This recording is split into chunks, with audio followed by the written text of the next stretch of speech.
So without further ado, I'm really happy to introduce our two speakers for today's session, which is being delivered by iGov's, the Governor-to-Governor Support Service. So let me introduce you to Fee Stagg. Fee is a founder member of the National Association of School and College Clerks. Fee's been a governor since 2004 and was designated a National Leader of Governance in 2015. Currently, Fee is Chair of Trustees at a 7-school academy trust in East Staffordshire. She's FRSA Chartered Governance Institute and the Trust Governance Insight Programme, along with lots of other networks. Also like to introduce you to Pam Garrington. Pam is chair of a governing board at a primary school in Birmingham. Pam's background is in secondary education, including an MA in educational leadership and innovation, and she was a member of the senior leadership team before moving to a local authority school improvement service. Pam's been a governor since 1995 and has chaired several governing boards, as well as supporting lots and lots of other governing boards across Birmingham and beyond. And Pam is also chair of trustees at a multi-academy trust in the Midlands as well. So both very busy people. Thank you for giving us the time today, and I will hand over to you. Thank you, Emma, and welcome everybody. What we're going to try and do in this session this morning, which we've got about an hour for, including presentation and Q&A with Pam and I at the end, is try and summarise what was in the past 18 hours worth of chair development training into 45 to 50 minutes. So it will be quite high level. We will tell you things that you already know, and we will hopefully give you some things to think about. So I'm going to start sharing my screen. I'm going to turn my video off, otherwise you'll just end up with an hour's worth of jazz hands, which isn't much fun for anybody. So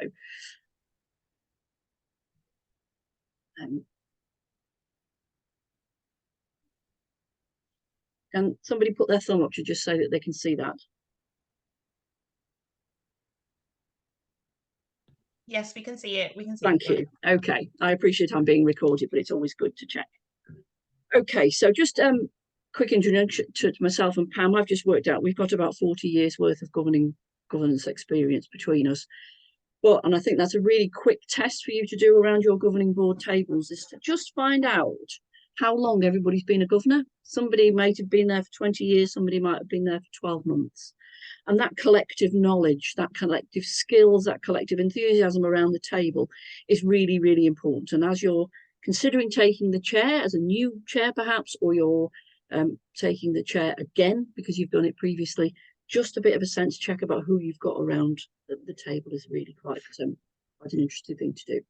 So I'm just going to very, very quickly tell you a little bit about iGov's Independent Governor Support, which, as Emma described us, as governor-to-governor support. There are 30 former national leaders of governance in iGov's, and we work across the country. And we came together on social media back in 2021 when the DfE issued its new National Leader of Governance contract, because we were concerned that we were going to lose the coaching and mentoring and free support from the sector. And that's what we do. And as you can see from that map of England, that's not the number of NLGs, it's the number of support requests that we got at a particular point in time. And so far this term, we've got a whole range of requests coming in, from complicated things to one needing to be a new chair, to just having a touching base conversation about sense checking, to we've got a complaint or we've got a suspension already. So that's the kind of support that we do for you, and it's for free. We also do paid for services as well, but that's not for this session. So do get in touch, and do also get in touch with Governors for Schools if you need any help. Do never ever be alone. Okay, so every governance development session, every clerk development session, and I'm a clerk and governance professional as well as being a chair, different organisation obviously, is that I always start every session with the purpose of governance. And I was going through the slides this morning to think, what am we going to say about each of the individual slides? And I want you to take this slide, which is an extract from the governance handbook, and think about what each one of those words means to you individually. So the purpose of governance is to provide confident and strong strategic leadership, which leads to robust accountability, oversight and assurance for educational and financial performance. So if we take the word confident, for example, what does that word mean to you? Imagine, if you will, what a confident person looks like. What pose have they got? I'm not, you know, are they standing strong? Are they sitting upright? Are they confidently leading that meeting? Do you think that you need to follow the example of the previous chair if you're new to chairing? Are you the same type of person as them, or are you different? Do you feel confident when you go into a meeting? Do you feel confident and able to exude that confidence? Because I'm going to let you into a little secret now. Most of us aren't. We prepare ourselves for the meeting, but none of us can see round corners. So a lot of us are, you know, smiling on the outside and paddling frantically under the surface. And there's nothing to be concerned about in that. That is perfectly normal. Being overconfident can lead you into trouble because you're often not thinking and not seeing widely. So I'm offering you that as an opinion. Strong strategic leadership, what does that look like? There's plenty of examples, aren't there, across the country of where things have gone wrong, and every type of governor training that we do will talk about that strategic and operational boundary. But as a chair, you are part of the leadership team, so you will be privileged to sensitive and confidential information which you can't share with the rest of the board, making sure that the rest of the board understands that chair role is first among equals is really important. So what does accountability, robust accountability, look like? What does it feel like, and how are you experiencing that accountability at the moment? And what do you think your role as chair in order to improve that accountability, maybe through tweaking systems and processes, maybe through ensuring you've got better challenge, for example. What's that look like? What's that feel like? What's your plan for that? And remember, you're not going to do any of this alone. But as the new chair, I think you're in a really unique position to take a fresh look at what you've already got in place. Don't change things for the sake of things, obviously, but marginal gains and little tweaks are really quite important. Otherwise, you know, we would be having chairs staying in the role for 20 or 30 years because there's no need to change. So have a look at, as well as in your first couple of weeks as chair, what oversight is happening? How are the link roles working? What's happening and how is all that being recorded? And you know, these first few weeks are really essential for that. But as I say, each one of those words, you could spend an hour discussing them, but it's just a really useful reminder that is what we're here for. That is the purpose of governance. So the session really is focused on three words. I'm going to talk to you about process. I'm going to talk to you about planning. I'm going to talk to you about people, and I know Pam is going to interject at some point with a couple of these things just to give us some examples. So in terms of process, I want you to be systematic, and this is where you need to start working with your clerk. So as I hinted at earlier, being the chair, it's an honour, it's not a right, and it's a privileged position. So you're privileged to sensitive information sometimes, but you can be removed at any point if you go off piste or go off at a tangent, or you're behaving in a way that's not upholding the school's values, for example. It's not easy to remove a chair, but it can be done. So it's in the old days, it used to be I'm the mayor, so I'm the chair. You know, it was often the chair was the local councillor or the local MP. Forgive me if any of you are local councillors or MPs on the call. But now it is about the right person in the role. And just to put your minds at rest, we hear at iGovs a lot of queries about, well, I'm a parent governor, I can't be the chair, can I? You absolutely can, because it's about your skill and about your enthusiasm and your availability and capacity. It's not about your type of governor role. You're the only person that can't be the chair of governors is the staff governor and obviously the head teacher. So if you're the parent governor, you absolutely can be the chair if you're the right person to do that, and your colleague governors elect you into that process. So being the chair, an honour, not a right. In terms of processes, and this is absolutely the right time to hold a session on taking the chair, is we've got to make sure that we're clear and open and transparent about the process. And that's about having a clear nomination process. So if you are thinking of becoming the chair, make sure there's a nomination form for you to do that. It's not necessarily, we don't need war and peace. We don't need your CV. We just want some thoughts about why you think you're the right person to be the chair. What can you bring? Often I see when I'm clerking, it's 200 words, 250 words, just a little bit about you, to reassure the board that you're the right person. And it isn't about, when you get to that first meeting of the year, many of you will have had this meeting already, welcome and introductions, confirmation of quorum, election of chair. Oh, right, okay, so I'm chairing the meeting and it's going to be me. Anybody happy? Anybody unhappy? Right, great, yeah, move on.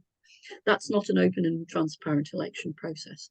So if you're new to the board and you're new to chairing, and this does happen, you will be asked to potentially leave the room, including the virtual room, just while the board say, yep, you're the right person. Because it's really difficult sometimes if the board are not necessarily happy with you being the chair, and there's nothing to stop them electing you. You know, you don't always want to re-elect people in your own image, but we've got to have that clear and transparent process, and we can pick up a little bit about that in the Q&A at the end.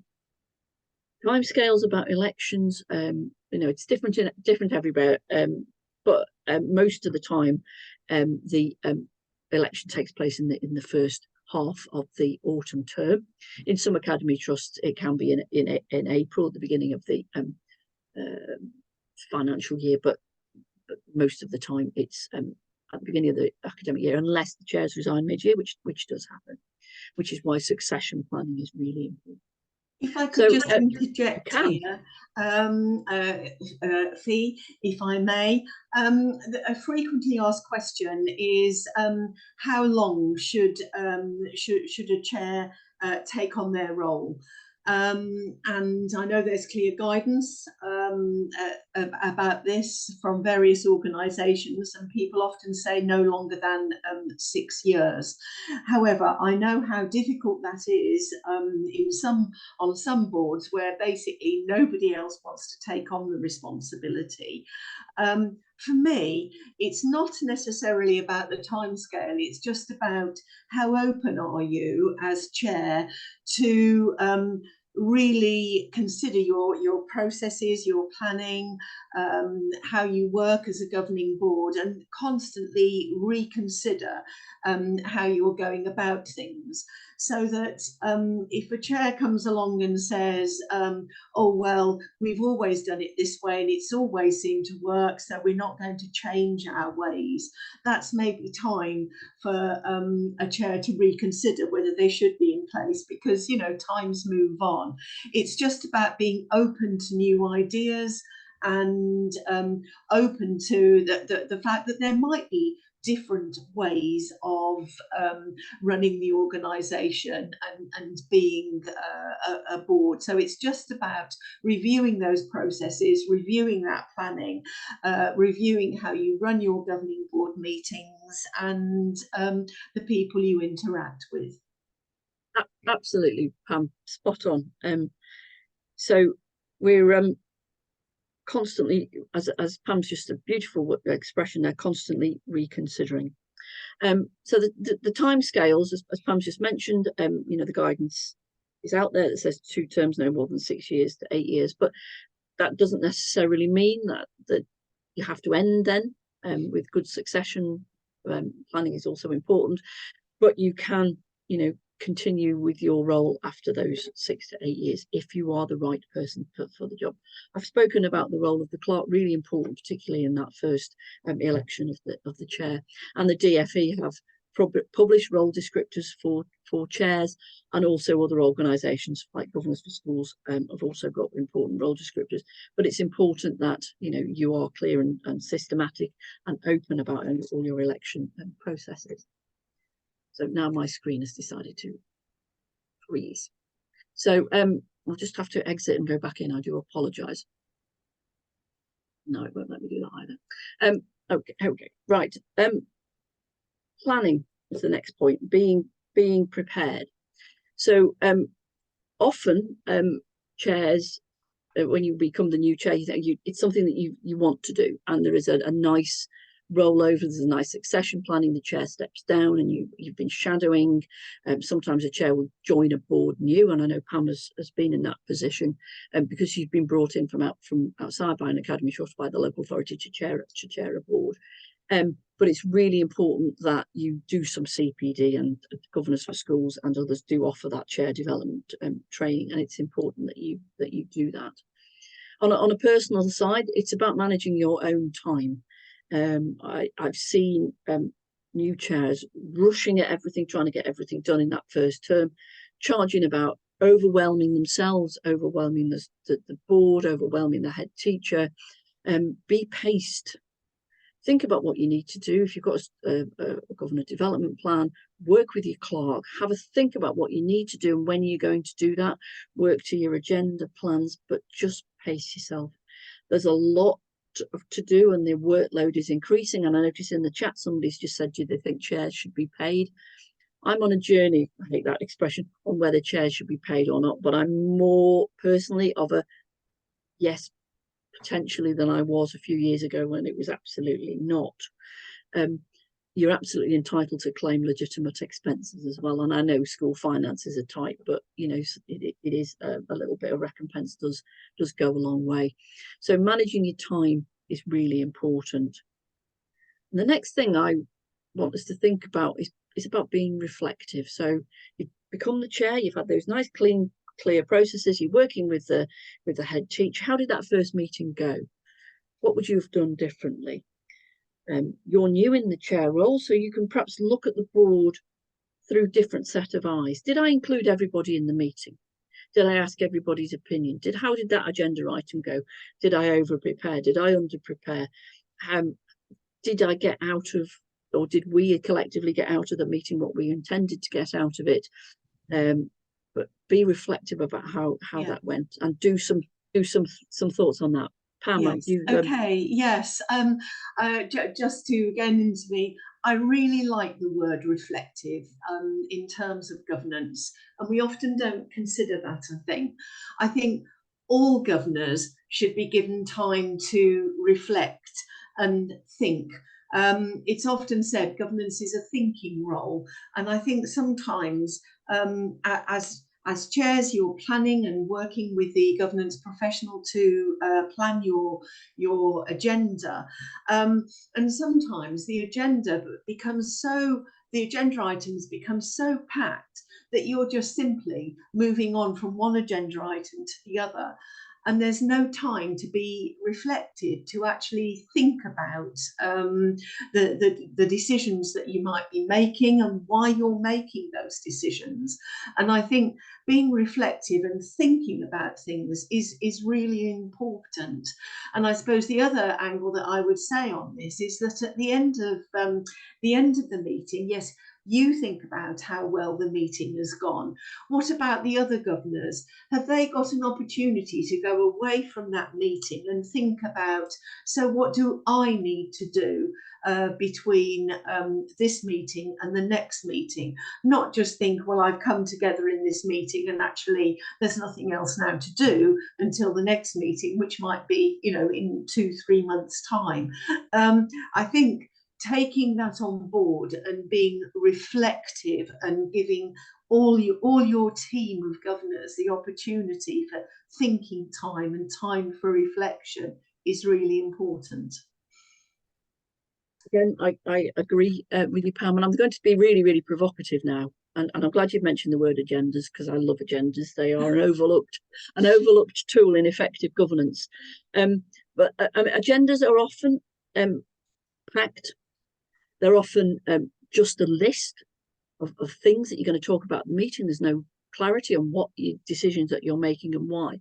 But the provocative comment that I'm going to make and ask you to go away and think about is actually quite a lot of that meeting is retrospective approval of things that have already happened.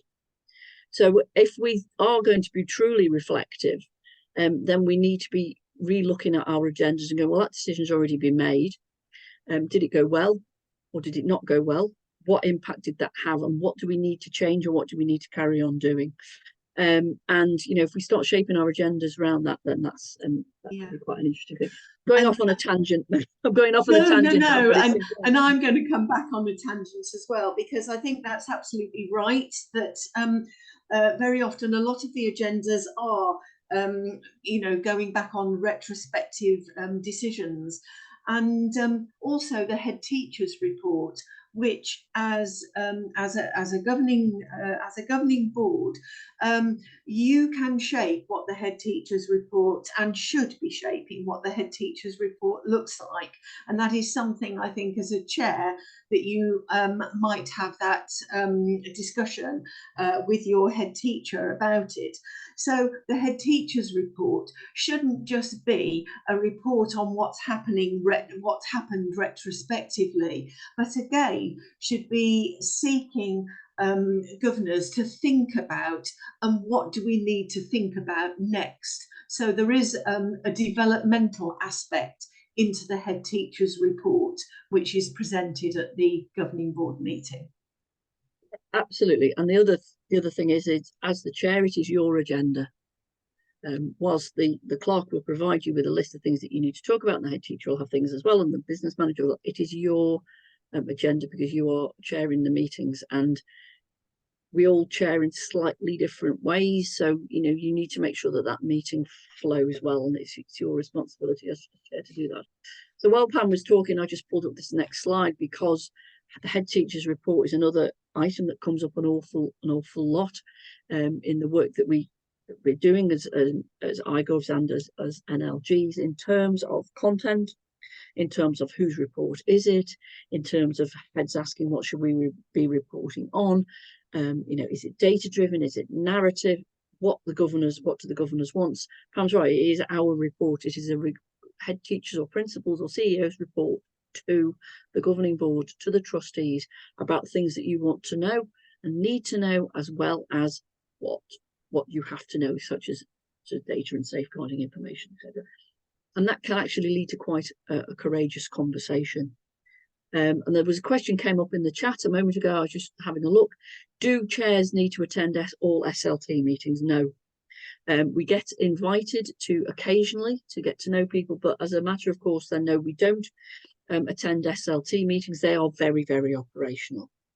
Absolutely, I'd be very concerned actually if chairs did attend SLT meetings.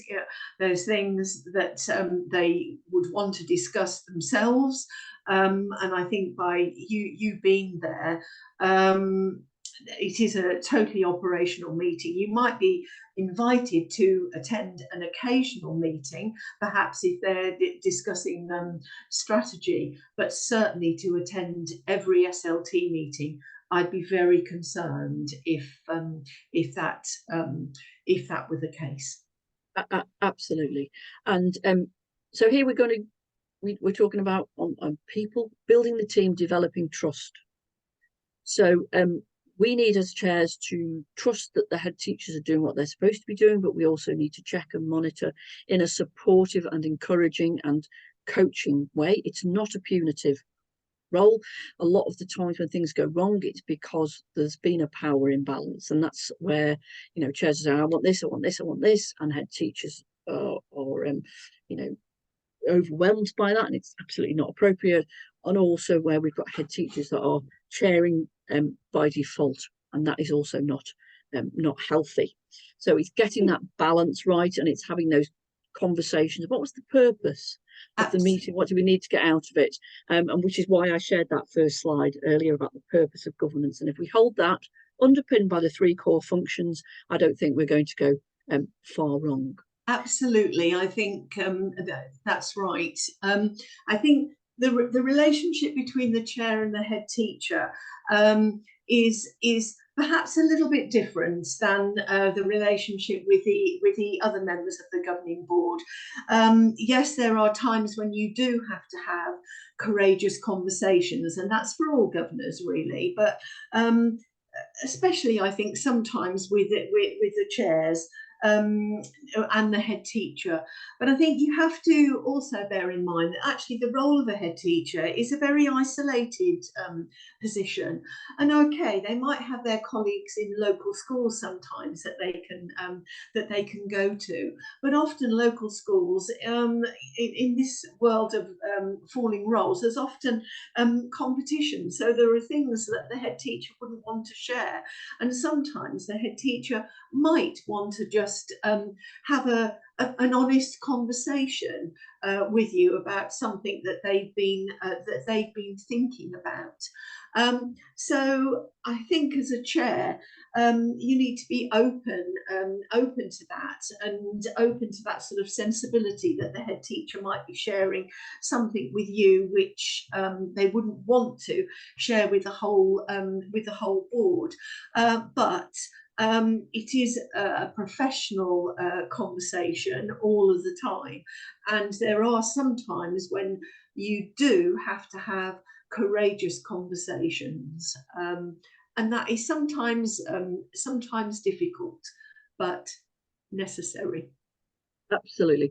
Friendly but not friends is how I describe it. That's right. The critical friend. A guide, yes, a friendly guide, not a guiding friend. Absolutely. Whilst we're talking about developing those strong relationships with your head teacher, make sure that you work closely with your vice chair. There's nothing worse than being a vice chair and suddenly finding yourself having to chair a meeting where you've not seen the agenda, where you don't know what the content is, you've got no background. So, you know, if you have agenda setting meetings, you know, invite the vice chair to come along as well if they've got the time and capacity to do so. Not only does that build up their own succession planning, because sometimes they do have to chair meetings at very little notice. I've done it myself several times, as I'm sure Pam has, but also it builds up their confidence and helps them you know, grow into that role as chair. I've mentioned developing a positive relationship with your governance professional, whether they're working in the school, that's another conversation for another day, or whether they're, you know, provided under a service level agreement. Get to know them, get to know how they work, get those professional boundaries going on, and use your governance professionals as a source of support, both in the meetings and outside of the meetings, because we're there to be your governance conscience, to remind you what you need to do, to offer support and guidance, and actually sometimes to stop you, you know, acting like lemmings and making inappropriate decisions. I've done it a few times in the past, but you know, that's an increasingly important role. Committee chairs also try and build up a working relationship with them. I'm not saying you need to meet them every week or anything like that, but do involve them in the agenda planning, so you aren't, you know, having meetings that are working in isolation, that we've got that building up of that overall picture, that jigsaw is working together to your overall plan, delivering your vision for your school. So a lot of the schools that out there have got 2 committees at least: education standards, outcomes, finance, resources, people, you know, inputs and outputs, if you will. So involve them in planning, perhaps once a term for an hour, and good old Zoom and Teams is a great way of doing that. Pam touched on making sure that we get to know the other governors or trustees around the table as well. And some chairs I know have a catch call in, drop in conversation with governors after every meeting.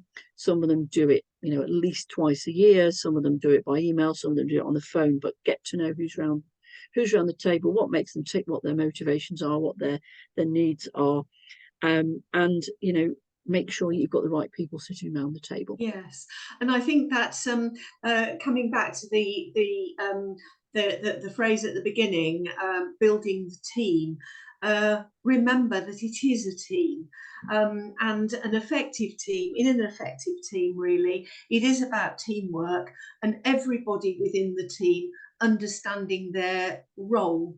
And I know I've come across a lot of governing boards where there are a lot of passengers and only a few key people that end up doing the work.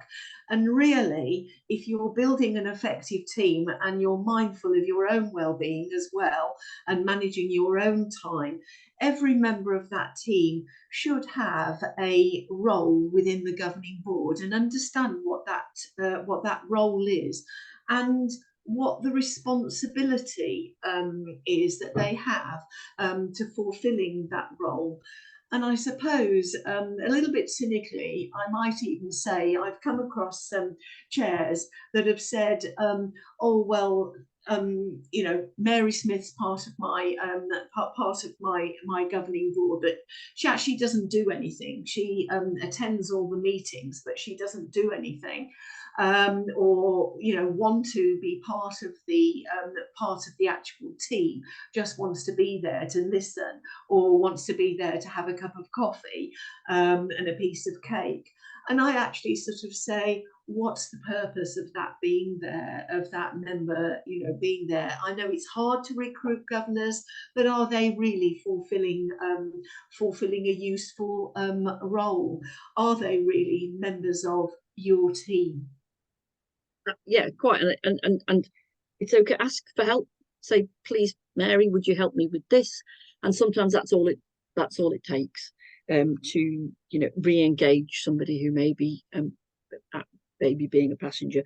But we need to remember that we've all got personal well-being as well. We've all got other commitments. We've all got other roles. We've all got other things in life, and we're volunteers. But that is not an excuse for not, undertaking a task. But always ask for help, even as a chair. And my next slide is around summarising all that when I can get it to work. And we're going to talk about mutual respect, which Pam mentioned earlier, about the need to have those courageous conversations about developing an understanding of each other, and who have we got around that table? What skills have we got? What capacity have we got? What have we got? Commitment have we got? What enthusiasm have we got? What skills are people bringing in from their outside roles? What's everybody's work-life balance looking like? And what knowledge have they got? Have we got anybody that's really wise on the board? Who can bring that wider perspective? And that, for me, is an equally important conversation around diversity as other types of diversity in terms of age and gender and what have you. So that is such an important part of building a team. And I will have to apologise because this has definitely decided to freeze on me now, but we will send the slides to you after the session. There you go. Mutual respect, knowledge, wisdom, professional discussions. Now this one's really hard. Parking the personal. So as a chair, you're sitting there, you're chairing the meetings, and actually physically chairing the meetings is only about 10% of what we do. It can get awkward, it can get difficult. You will be held to account as well, and that can be quite uncomfortable sometimes. You could do a lot of work on something and give it some really deep thought, and you present that idea to the board and they go, don't like it. And that isn't necessarily personal because they don't like you. That could be that you haven't explained yourself properly, or they don't think it's important. So, but don't take it personally. That's assuming everybody's behaving appropriately around the table. And that comes back again to don't be alone. So one of the things is now that we've got these new Ofsted inspection reports where it doesn't have a separate section on governance and leadership, that we kind of think, oh, governance isn't quite as important as it was, and governors aren't leaders, but they absolutely are. And the chair is certainly a leader. And so you're leading that team, that group of people, that collective. And how many words are there for the word team? 30, 40 different words to describe what is a team. I've given you a couple there. What's the collective nouns for teams? It's fascinating actually to do some thinking around who you've got around the table. So we want you to be leading and managing the board, the people, and I don't mean managing in the terms of day-to-day managing, but as Pam alluded to earlier, if you've got somebody that isn't performing in inverted commas quite as well, why? Have they got something going on in their lives that means that they can't?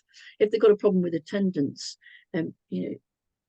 contact them, encourage them, find out what's going on, get to know the team, learn to know their skills and strengths.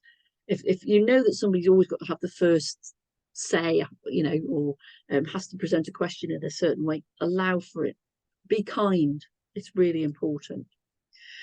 You're working with and for others. So this model of servant leadership is quite important. That's not just necessarily in our faith schools, that's in all schools, that we're there as governors to serve the greater good, and as chairs we're there to help serve the delivery of the school improvement in a way, and that your financial probity, etc., etc. And that's a very personal view for me. You might have other types of leadership models that you're interested, but you know, I'm just sharing that in that short time that we've got together. I think, but in terms of motivations, that's also a very interesting question too. And I'm not going to ask you to share this in the chat. Why do you want to be chair? What's driving you forward? What, if you've been a chair before, what's making you want to do it, continue to do it? And you know, if you think, well, I'm the only person around the table that could possibly do it, then that's perhaps not necessarily the right thing. A lot of us have got imposter syndrome. A lot of us don't realise that we can actually be effective chairs until we're in the role itself. So that's why, you know, don't be alone. Think about what it is that you want to do and what's your drive. And that can be very, very, very personal. It certainly was for me when I first became a governor. But I want you to hold on to those drivers and motivations as you develop as a chair. We've spoken about terms of lengths of service, and then the next one, and this is a repetition and it's deliberate. Self-review is about yourself and your performance, not only in that first meeting, but what support and training do you need as you go on through the role. You know, you get elected as chair year on year. You've done it for 4 years. Yes, you do still need to do CPD. And I noticed the DFE have just issued some free training for chairs of trustees. This first session is that I booked on is in November. I'm really curious to see what that's going to look like. There's no cost to it. That's aimed at chairs of trustees or chairs of directors, but there is other chair development training out there, and that's important. Can I also come in as well? Self-review. Yes, it is about yourself, but also give all members of your team an opportunity to review themselves. Some chairs I know meet on a one-to-one basis with each member of their governing board on an annual basis and have a brief discussion with them. One chair I came across called this performance management. Please don't.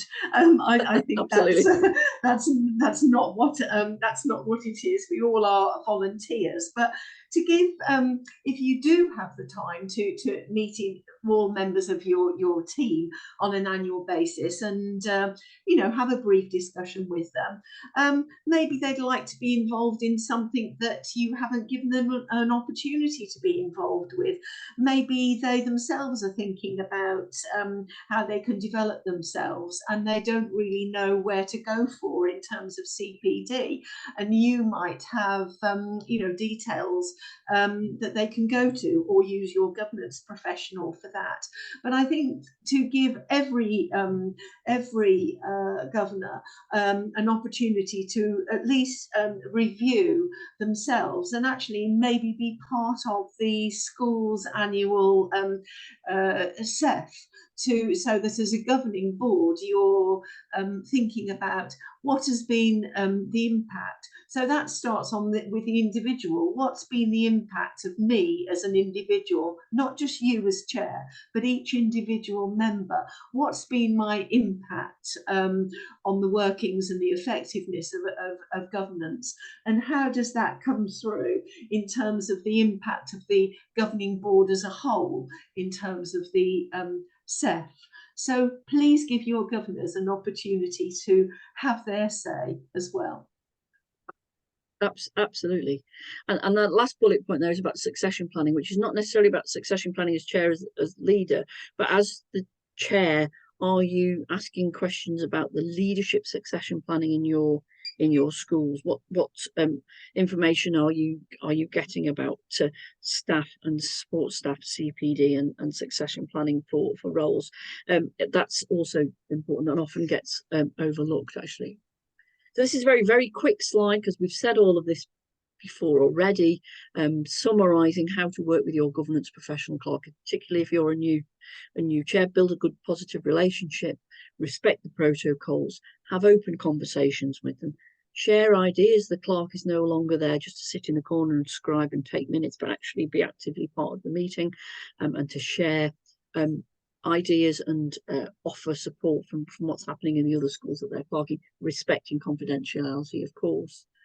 Remembering that in terms of boundaries, that it is the chair that is chairing the meeting, And if your clerk says, I would recommend you do this, but you choose to do the other, you will expect to see that in the minutes, particularly if it's something to do with compliance. And be very, very clear when you're looking at your minutes as chair, if you're new, that your decisions are clearly written down in the minutes together with those actions. So we're really clear. We don't need 30 pages of minutes full of a narrative. We actually want a solution focused, clear minutes that say these are the decisions that we made, why we made it, and these are the actions that we're going to take. And I'm sure there's lots of us will be able to support you on that if you want some advice and guidance outside of this session. So now I want to just share one or two slides before we get to the end and start the Q&A about building and maintaining those relationships. And again, please don't share this in the chat, but I want you to think about yourself as a person. Are you accommodating? Is it, oh yeah, we don't want to put we don't want conflict, we want, putting oil on troubled waters, and you're so accommodating that you never get anything done. Oh yeah, I'll come and do that. Oh yeah, I'll do that. I'll do that. Oh yes, the government, yeah. And you just overwhelm yourself. Do you avoid conflict? She says, putting her hand up. Be open about that. Most of us don't like conflict. Some people thrive on it. But are you avoiding some of those difficult things? Don't not necessarily putting your head in the sand, but just think, oh, that's really difficult. Don't want to do it. Can't do it. Don't understand how to do it. So I'm not going to do it. iGovs and other people out there are there to help you with that in a confidential, safe space. But if your personality is one that's accommodating and likes to avoid things, then try and think about that. Are you collaborative by nature? Most chairs are collaborative. Pam's given a really good couple of examples there about how to work with the board. But also, if you're the chair of a local academy committee or LGB within a trust, how are you collaborating with the other chairs? Is there a chair network there? Get there and get in there and enjoy it and learn from others. Are you a competitive person? And I hinted earlier about sometimes when things go wrong, it's because chairs are trying to compete with the head and vice versa. It's okay to be a little bit competitive, but that's not what we're here for. This is not about us, it's about the whole school community. So the question I'm going to pose to you around this particular one is, who speaks most in the meetings? I've seen chairs do all the talking and cut head teachers and CEOs off in their prime. I've seen other chairs who just introduce, the agenda item and then just allow the conversation to flow and the decisions to emerge in a collaborative way. Both of those are, strong chairs, aren't they? But how do you chair? And then compromising. Again, you can't always compromise. Sometimes governors do have to make difficult decisions. They do have to put the line in the sand. So you're not going to be individually those things at all times. That all of those things are going to happen during a meeting. But just go away and have a little think about that. And if I was doing a one-to-one session with your board, I'd be using pictures of birds or pictures of animals to try and describe this in a much more visual way. But it's just something for you to take away and have a think about you as a person. Know yourself.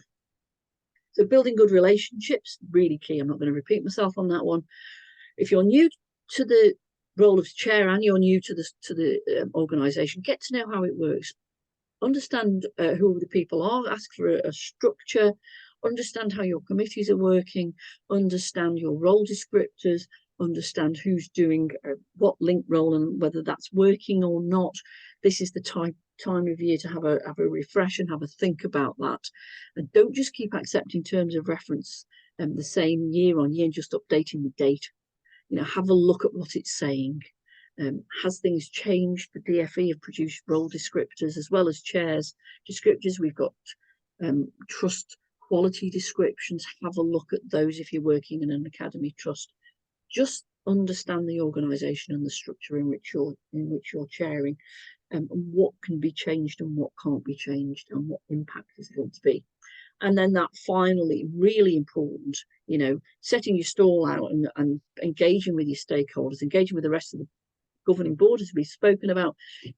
getting to know the SLT by not going to SLT meetings, but just raising your profile in school and being open and engaging, but remembering those boundaries at all times. And if a staff member calls you in the corridors, I've got to tell you all about this because I've got this massive great problem. Try and stop them if you possibly can. Say, please go to the head teacher, follow the complaints policy, follow the grievance policy, but don't tell me about it because you're going to take me with knowledge on that one, whilst being caring, considerate, and understanding well-being. I've been in that situation, as I'm sure I have. So that's a very, very quick slide on effective ways of working and a summary. So this is my second to last slide, and this is about just remembering that as chair, you're playing a pivotal role in setting the culture of the governing board, governing body, trust board, local academy committee, whatever it is. And you're providing that focus. So you're the chair, you'll be the conduit for most of the communications that come through. You're leading that board, but you've got no individual power beyond that of any governor or trustee. Don't overuse chair's powers to act. I've seen it happen quite a few years ago. There was about 15 things that the chair had done in between meetings, and you're thinking, hang on a minute, you've gone a bit too far on here.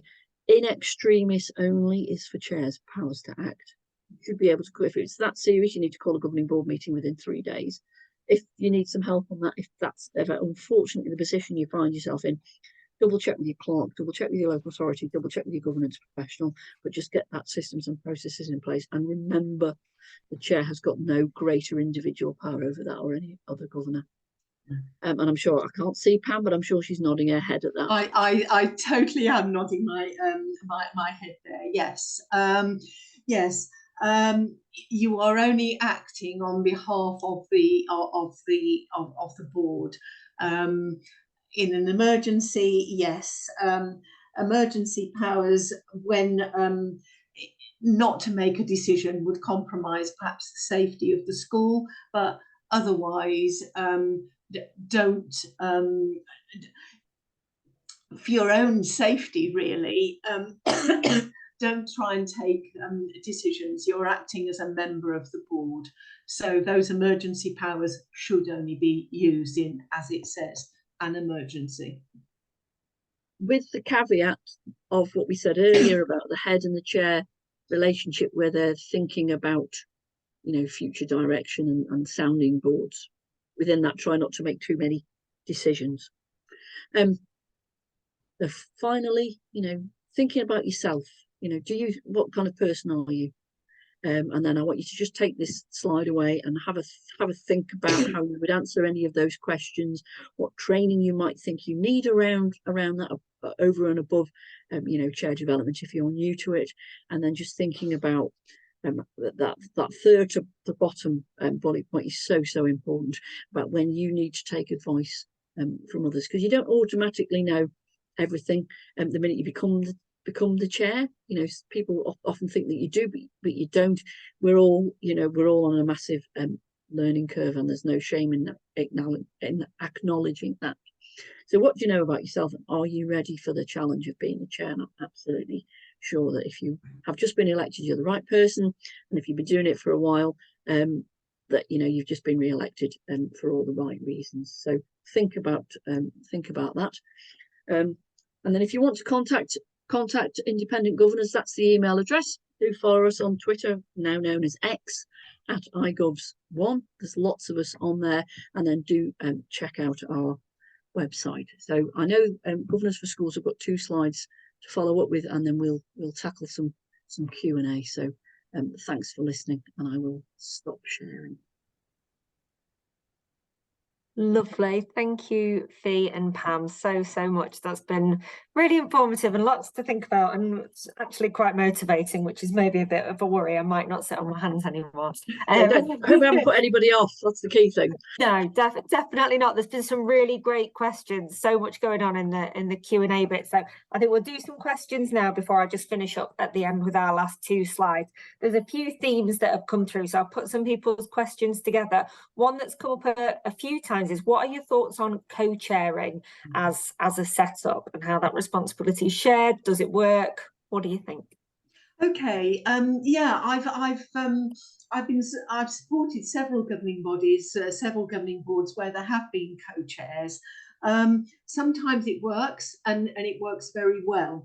I think what you do have to do is to decide, in a sense, who's going to do what. In the case when it didn't work, basically, every time there was a question or a problem, or every time there was a meeting with the heads, possibly, you know, on a weekly, fortnightly basis, both the co-chairs went to the meeting. So basically it didn't, you know, it was just two people doing the job, really.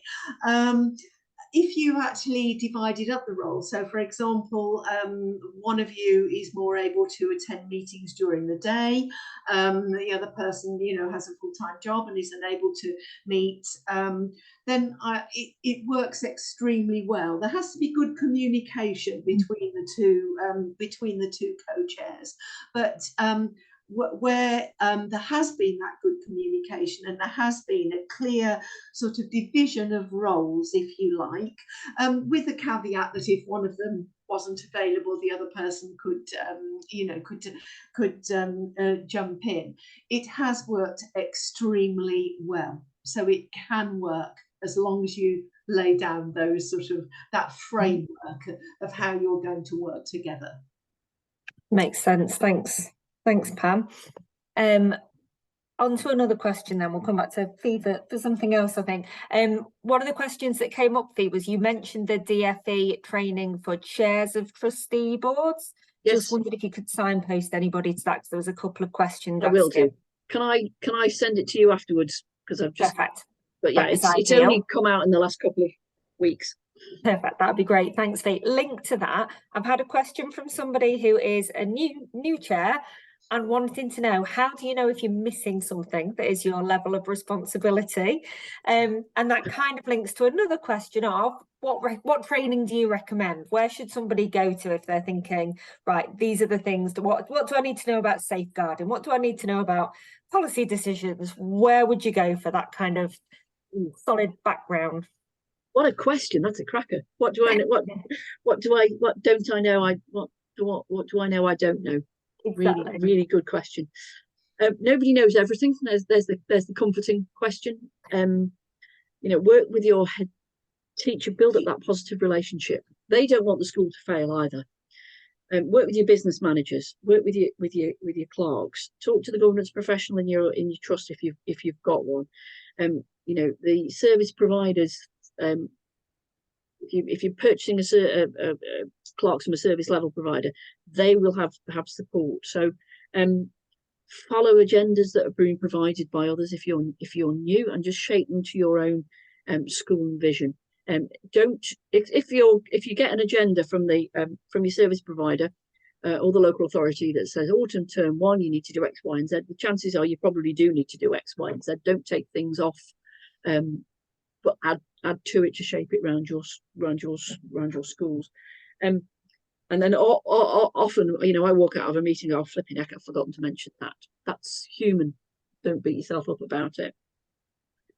In terms of training, as I mentioned earlier, the DfE did used to fund chair development training, but there are organisations out there that provide it. Your local authority may provide it, your MAP may provide it. If you've got a chair network, get involved with it.